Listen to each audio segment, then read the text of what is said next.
ఏమో మాకు బిట్టు మీకు ఏమి ఇచ్చారు టీచర్ గారైతే ఇన్ని హోంవర్క్స్ ఇచ్చింది.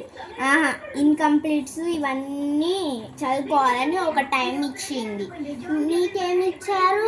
నాకైతే మా టీచర్ చూడండి ఫ్రెండ్స్, చూడండి ఎడిషన్ అండ్ సబ్ట్రాక్షన్ ఇచ్చారు. మొత్తం నేను ఒక్కొక్క ఇటు తిప్పాను కాబట్టి నీ సైడ్ పెయిన్స్ ఉంటున్నాయి. అసలుకే మా టీచర్ దొంగ టీచర్ అన్నీ ఇస్తుంది. ఇప్పుడు నీకు ఎడిషన్స్ వచ్చా? మాకు కూడా ఇక్కడ కొన్ని ఎడిషన్స్ పెట్టారు. డివిజన్స్ ఇక్కడైతే ఫుల్ డివిజన్స్ పెట్టారు.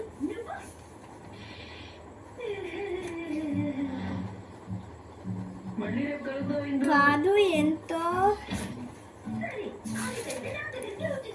పూర్వకులు వారులు వేదనాలు చిక్కిన్నులు పదాలు పద్యాలు కరుమాలు దిష్టిచు కగవెడితే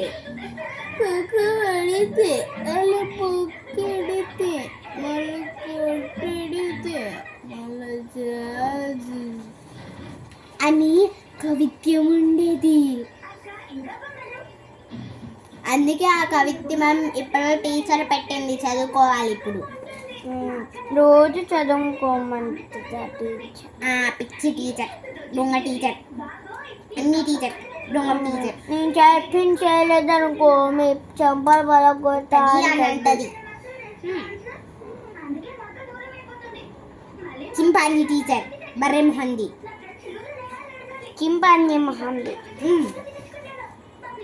రైట్ టు ఈక్వల్. ఈ టీచర్ మంచిగా ఇస్తుంది. ఆ టీచరే దొంగ మొహంది.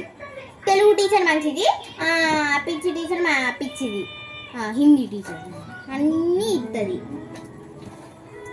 చదువుకోవాలి.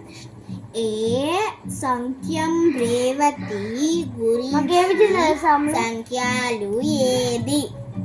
మాకేమిచ్చింది తెలుసా? ఏ పరమేశ్వర్ हमें विशाल में चांदे हमें तरबूजियार चारों ओर तरबूजियार चारों ओर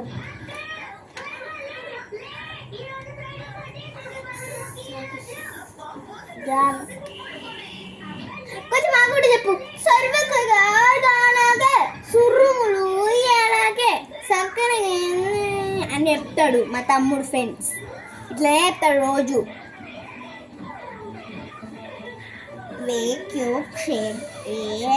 గురించే బాణాల్లో రాయబడిది ఏది? సంఖ్య రేదులో గురించి సంయుద్ధ విమ్మి పూర్వీకులు తనకి తలపస్తం వేసి అచలే ముత్తు హాసే కొన్న వేరుటు ఎందుకు? కన్నలోను కోటుకు వెలులు మరియు 10 రకులు ఏమిటి? ఒకలు ఒక 4 అక్షరాలు కలిపి విడతీసిన తెలుగు బాట వాళ్ళని మేము ఎంచుకుంటాము. రాసి చెమటలు పట్టాయి.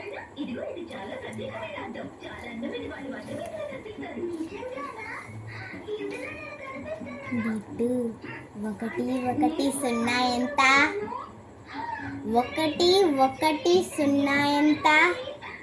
1 1 0 ఎంత? 100.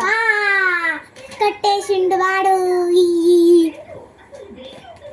1 1 0 కొట్టిందా అంటే పోలీస్. అప్పుడు ఒక సీరియల్ వచ్చేదిగా, పాతకాలంలో సీరియల్. 1 1 0 కదా, 9 1 1.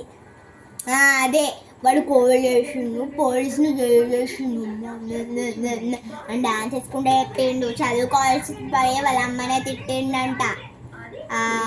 బాగా పాతరని.